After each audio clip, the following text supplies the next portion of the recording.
Okay, so I'm just throwing the wheels back on the 33 because our engine has turned up from Bullet Engineering. So get these on there and I'll roll this car out, get it out of the way, and then we'll get stuck into the 32, get the engine in that. So it's going to be a big weekend. It's Easter long weekend, so we're going to get a lot done.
Engine time.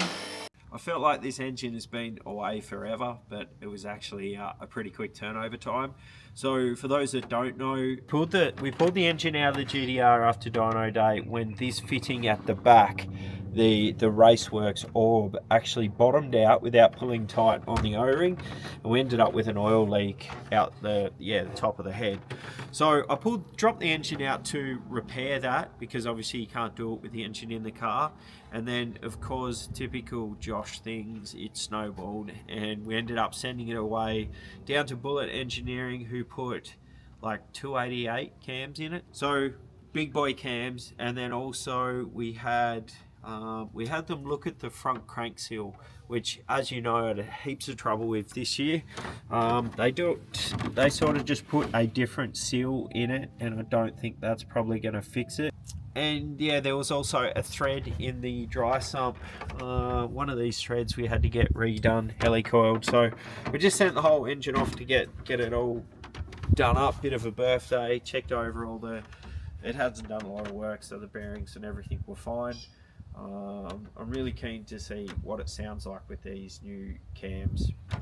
Yeah, so let's strip it out and see how long it takes us to get it back in the car.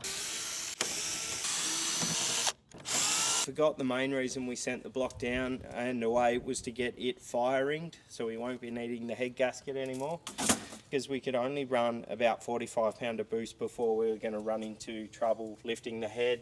So yeah, it's now fire ringed, and I'm thinking that we should be able to run like 60 pound would be cool. I think I'll be able to get it out. What kind of fucking asshole did that? They poked my trigger wire out the wrong fucking side. I'm not taking all this shit off just to do that.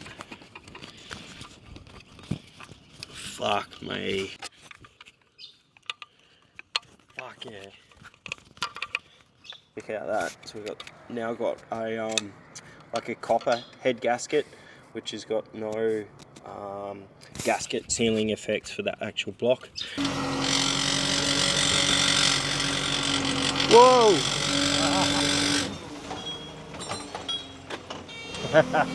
Fuck, I got dizzy.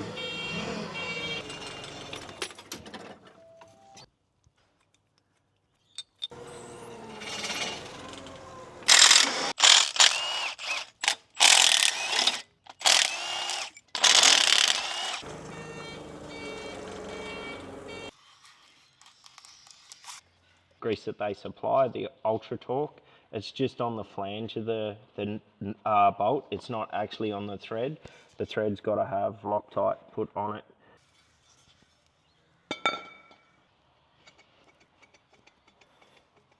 Do you need to put the sandwich plate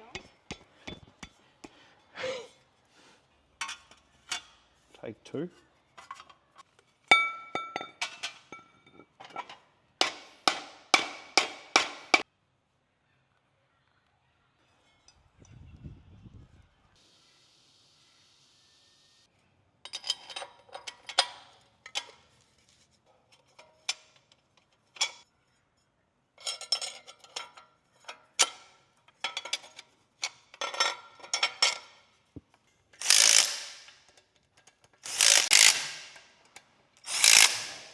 Okay, so it's day 2, Saturday morning. Last night we ended up losing a bit of light outside and it was hard to see. So we pushed the cars back in, got a fresh night's sleep and up early. Ideally today we'd like to get the engine up on the table beside me, bolted into the subframe. Then we'll grab the transmission, the Hollinger, slide that up, put it on. And yeah, then we'll put the engine up into the car, hopefully by lunchtime. So to start off with, we're gonna roll the 33 back out of the way and get the billet block ready to go in there.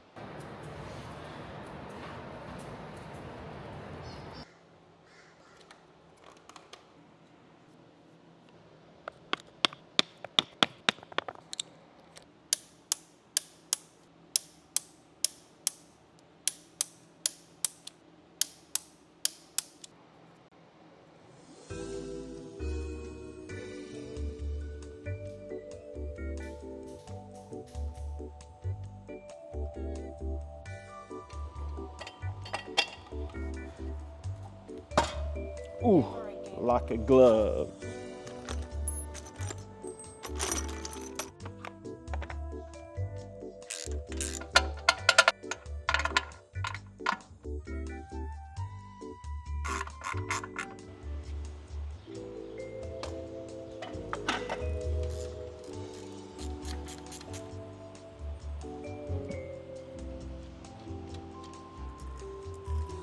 Running out of daylight on day 2 already, believe it or not, but it's just been slow going putting all the ancillaries on. So as you can see behind me here, the motor's going back together. We've got the alternator on, water pumps on, we've got our dry sump pump on and all adjusted correctly. You have to make sure you don't over tighten these belts.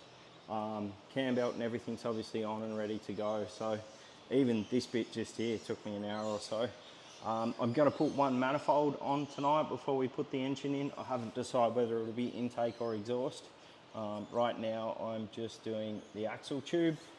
So for the 2JZ guys or the non-GTR guys, this is your front drive shaft for the all-wheel drive setup, and it actually goes down completely through the sump. So I'm sure everyone watching this channel would be well equipped as to how this works, but yeah, the sump goes through. That's the PRP dry sump. This is your axle tube. So this here is where it slides up in there. We need to put a shim there, and I just put a new seal in with some bearing retainer. So this shaft goes right through the bottom, through the diff and out the other side. It does have a shim here too, so you need to check the clearance when bolting that up. Make sure you replace the metal gasket there.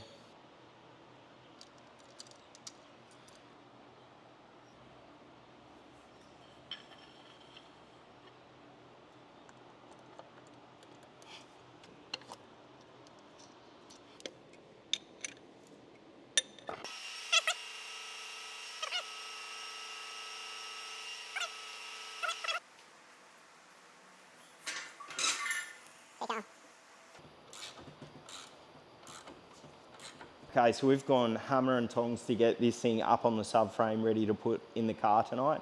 The battery's about to go flat on the camera, but we're literally going to spin it around, get everything out of here, and then lower the car down onto the engine, and that's probably us for the night. So I guess the trick is to get as much as parts as you can on the engine before you drop it up in, or I should say lower it in, or lower the hoist to put it in. So anything like whatever parts of the manifold you may get on, you may squeeze in a smaller manifold, a smaller turbos, twins, like they can be put on without the engine being dropped up in, and you can fit them later with a Nismo intake manifold or a factory intake manifold. But when you go a Hypertune intake manifold, Hypertune exhaust manifold, big T-Force twin scroll, you have to sort of mediate on which ones you want to do or not. So I'm going to put the intake runner on. So this is it in front of me. Now this one here has been CNC'd. Bullet Engineering did it with the 3.2. This engine's got +1 oversized valves. I don't think we'll need to machine this out any further than it already is, because I also have it machined out to suit 50mm ITBs, and you can see we're nearly out of gasket room there. So these are normally 45. Biggest thing I can tell you is, well, what I always do to mitigate and I never have any leaks after it goes back together, I actually replaced everything on here. So I replaced your short and long collars there, or spigots, whatever you want to call them. So the short ones on one side, long ones on the other. So that one there's your long one, and then there should be a short one. Replace them, and also replace a gasket where it bolts up to, obviously, your ITB gaskets. They go in pairs, 1, 2, 3. You still run this with a V1 hypertune manifold, so you still run this setup. It just extends the runners here. So it's got a short runner onto the intake manifold. If you have a look on the back, this is where it goes into the head. There's also a gasket that runs along here. It's a one-piece gasket. The factory one's like a paper Nissan one, and it's rubbish. It goes hard and brittle, and bits of it fall out, and you get a bad airlocks. Believe it or not, but for gaskets on any of my engines, the top end, we do a HKS top end, I think it's called a top end drag kit. Yeah, there it is there. And I just got this one here sent up by Kudos. So this is metal gasket, and it's the intake one that goes along here. So that one there. What is up, guys? Welcome to day 3 of GTR Fest preparations. So I guess I always refer to this piece here as the intake runner. I've put that on and torqued it down. It's only like, man, it's not very much, 20 Newton meters or something, starting from the middle and working your way out till you torque it all the way down.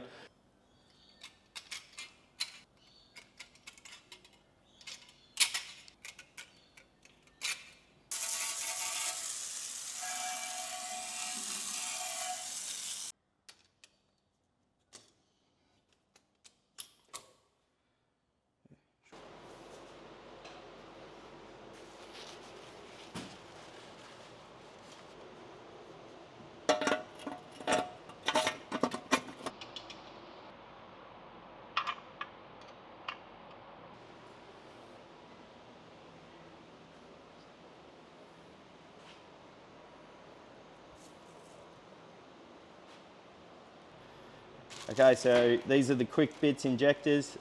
These are Injector Dynamics 2600s. They flow match them, obviously, and get everything right, 43.5 PSI. So you can see the flow rate here over 6 injectors. Pass on the fuel measured, which is pretty cool too. So you get all that information.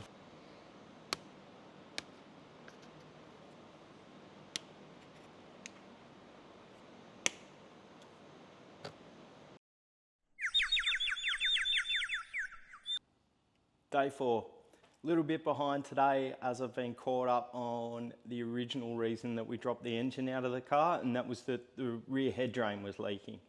So I've literally spent probably 4 hours on this to make sure that we don't get the car back up in and it does it again.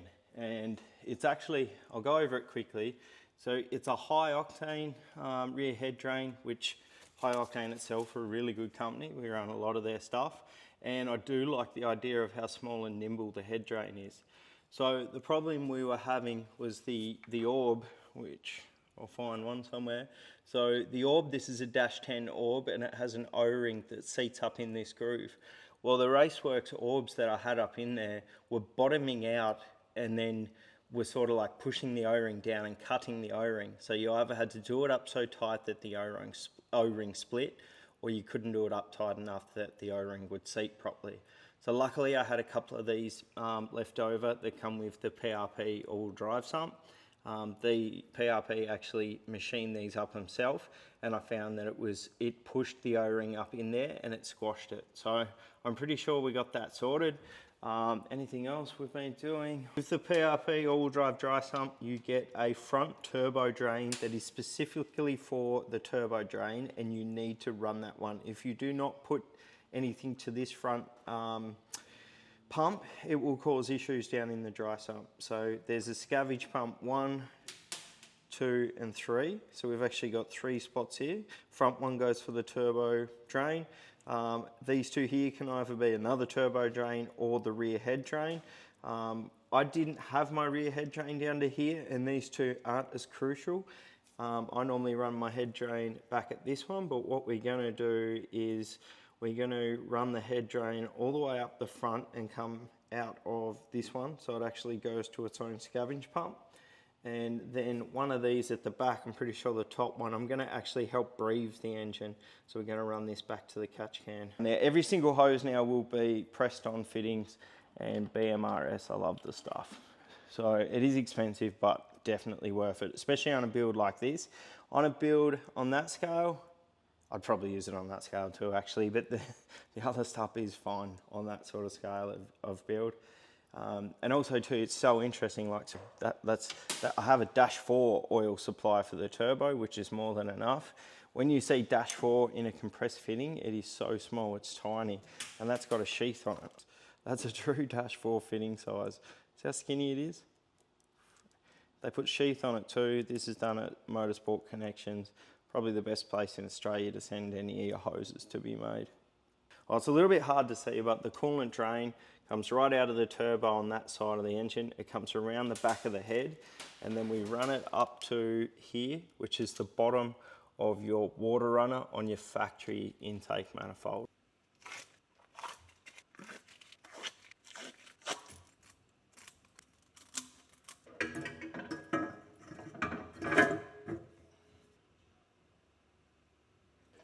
So I'm just putting the T4, the Hypertune T4 twin scroll back on, and I know it might seem a bit stupid putting this back on when we've got another hot side for it going full V-band, but I just sort of have run out of time to get that set up in and then tuned. And I mean, it's only to make a little bit more up top. We'll still make 1,000 horsepower with this easy, and it'll be super responsive. I just hope the cams aren't too big now, but it's still a large turbo. It's equivalent to like an 80-82, which is 82mm turbos, no slouch. But yeah, it'll just take lots of pressure off. We may have got the new setup on and done, but just in case, I don't want to miss GTR Fest for it, you know.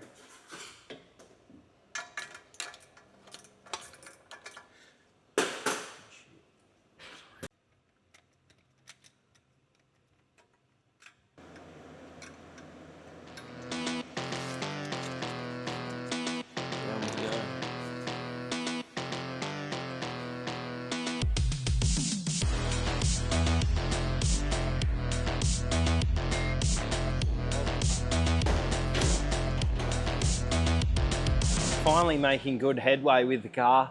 The engine's up in it and I'm pretty happy, as you can see. 3 weeks before the truck's coming, so we're pretty crazy right now. I do just want to take a quick minute to talk about GTR Fest. So this year's 2025 GTR Fest is super special to me. Unfortunately, my dad's pretty sick, so I was hoping that this year he would be able to come down to Sydney and just see that I'm pretty happy and just see if he's proud of what I'm doing. But unfortunately, things have taken, as life does, a little bit of a bad turn. So Dad's in hospital now, and I'm just praying for him that he'll make it through so we can get to GTR Fest. And I just want to do some roll racing with him and have him feel 1,000 horsepower GTR, because he loves cars and he's my #1 fan on YouTube. So yeah, Dad, you're a trooper. Hang in there, man. We're nearly at GTR Fest. So first things first, now that the engine's up in here, I'm actually going to start off with the wiring loom on the cold side. The hot side, I've already done the EGTs and stuff, so let's dive into the cold side and I'll show you our motorsport wiring loom that we've done. Super easy to remove and install. So if you look down here, this is our wiring loom. It's all ready. It's all been knotted up and in place.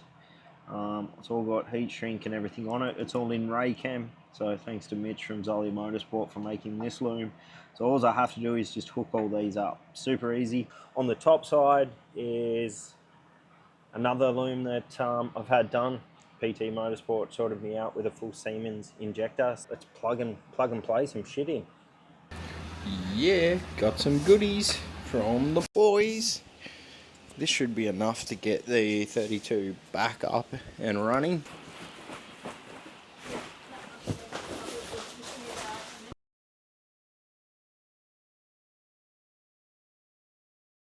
It's a ripper morning here in Yeppoon, Queensland. What I've got beside me now is something that I've been looking for probably 4 or 5 years, and just couldn't bring myself to pay the huge prices that they were bringing. But we finally got a set. Shout out to my mate Bridgie. He sent these up for me. He wasn't going to use them, so yeah, it's gonna change the look of the 32. I think I've had them up at Brad from Fish and Drifts. He's painted them for me. So Brad painted the 32 last year or the year before, whenever we did it. So they're going to match awesome. The novelties actually wore off a bit now. I was pretty excited when I first got these. But let's go throw them on now, see what they look like. While I've got the door card off, I might as well go ahead and fit these. I've had them for ages now. So these are 2 new door handles for the inside door handles for the 32. When I restored this car, I replaced absolutely everything, all your seals, everything was all genuine and brand new. But for some reason, I stooged out on the gear knob boot and the inner door handle, so it'll be good to get these on.